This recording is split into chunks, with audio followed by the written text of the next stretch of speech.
Bueno, Inglaterra fue el primer país que comprende cómo se construye el poder de una nación, pero es el primer país autoconsciente de cómo ha construido su poder. Entonces, después va a exportarle a los otros que el camino del éxito es todo el contrario del que ella ha seguido. Los ingleses, la verdad, valga la redundancia, digamos, valga la metáfora, no sabían agarrar una llave inglesa, no porque fuesen burros, porque no hay pueblos burros, sino que se dedicaban, o eran piratas o eran pastores, así que no tienen nada que ver con la industria. Entonces, ¿qué hacer? Isabel trajo obreros de los Países Bajos a Inglaterra para que le enseñen a trabajar en la fábrica. Trajo lo que hoy llamaríamos capitanes de industria, es decir, empresarios que montasen fábricas, ¿no es cierto?, en Inglaterra, pero a su vez le dio a cada empresario terreno al lado de los ríos. ¿Por qué al lado de los ríos? Porque las industrias se movían con la fuerza hidráulica de los ríos en ese momento.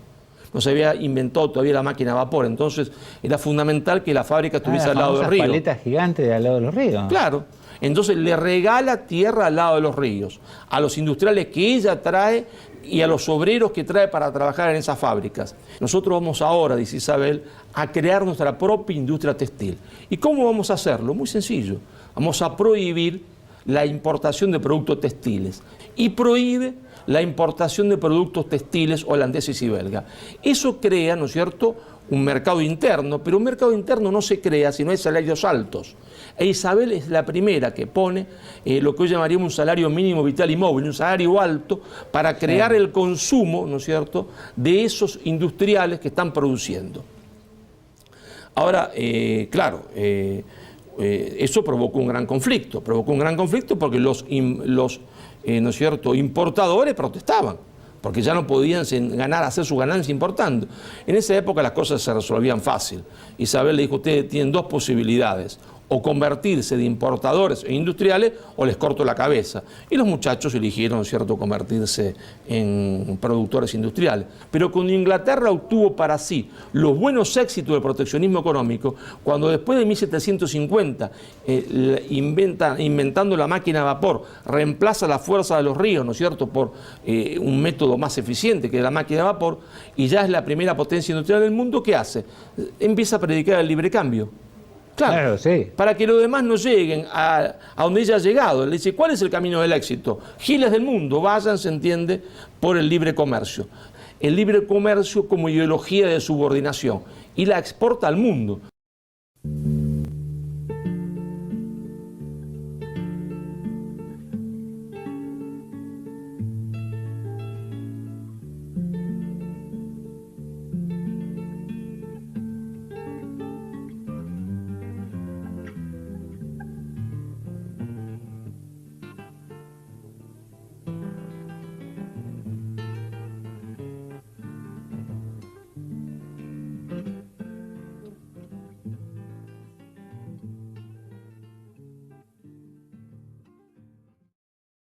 Es decir, si hay una cosa curiosa, es esa que Inglaterra exporta, ¿no es cierto?, el libre comercio, siempre lo exportó, nunca lo aplicó y pasó, y la gente cree que fueron siempre librecambistas y que fueron siempre liberales, cuando fueron siempre proteccionistas, así construyeron. Pero la otra cosa que Inglaterra va a exportarle al mundo como ideología de dominación, quizás un poquito más difícil de explicar que la otra, es el iluminismo. ¿Qué es el iluminismo? ¿Qué es el iluminismo? El iluminismo que Inglaterra exportaba a través de las logias era erradicar del corazón de las masas toda idea de trascendencia, toda creencia en Dios, toda religión. En el caso de Hispanoamérica, erradicar de raíz, se entiende, la creencia en el catolicismo. Y la gente se pregunta, ¿y por qué Inglaterra estaría interesada en hacer semejante cosa? Porque está claro, está interesada en predicar el libre comercio porque eso inhibe la producción industrial y ella exporta, ¿no es cierto?, su producto industrial, y porque la industria es poder. La industria es poder, siempre la industria es poder. Que es lo que no entienden los economistas argentinos, que la industria es poder, no solo riqueza, más importante que la riqueza es el poder. Pero ¿por qué estaría Inglaterra interesada en exportar el iluminismo? En desterrar del corazón de las masas toda creencia religiosa, es decir, sacar a Dios del corazón de las masas. ¿Por qué? Muy sencillo. Sabe que el poder de las naciones, el poder de los pueblos, siempre se ha construido a partir de una fe fundante, desde Roma en adelante y para atrás también. Es decir, la de Roma, las mores mayores. Y sabe que cuando un pueblo abandona su fe fundante, cualquiera sea esta, el poder comienza a desconstruirse. Entonces Inglaterra dice, señores, ¿cómo hacemos para inhibir que los otros tengan poder o para que no lo construyan? Erradicando la fe fundante de los pueblos, erradicando y sacando a Dios del corazón de los pueblos, porque no importa si Dios existe o no, los pueblos necesitan a Dios, no hay ejemplo en el mundo de ningún poder que no se haya construido a partir de una fe fundante. Y entonces Inglaterra va a predicar el iluminismo, nunca lo va a aplicar hacia adentro, porque Inglaterra era fervientemente cristiana a partir de su propia iglesia nacional, el anglicanismo que estaba conducido por la reina en persona, pero nos exporta a nosotros los hispanoamericanos y al resto del mundo, ¿no es cierto?, el iluminismo. Y vos dirás, ¿pero cómo? La Unión Soviética construyó poder y sin embargo no creían en nada. Los primeros comunistas en Rusia era una cosa paradójica, porque vivían el comunismo como una fe. Entonces construyeron poder mientras que vivieron el comunismo como una fe. Pero como esa fe era falsa porque no era la fe del pueblo, tenían que mantenerse con la bayoneta en el poder. Y nadie puede mantenerse eternamente con la bayoneta en el poder, porque la fe fundante del pueblo ruso, ¿no es cierto?, era la ortodoxia, el cristianismo ortodoxo. Entonces lo de ellos estaba impostado, estaba impuesto por la fuerza. Cuando dejaron de vivir el comunismo como una fe, se transformaron de una élite revolucionaria, ¿se entiende?, a una nomenclatura que explotaba a su propio pueblo ya solamente en beneficio propio. Entonces, ¿y Cuba? La que se va pagando. Si Fidel hubiese hecho un socialismo cristiano, hoy sería faro del mundo. Y eso tiende a extinguirse, a desaparecer de la historia, y cuando se muera el último Castro, ¿se entiende?, Cuba se volverá a ser, ¿se entiende?, lo que fue siempre, lamentablemente, ¿no? Marcelo... Sí, volverá a ser el casino de Estados Unidos.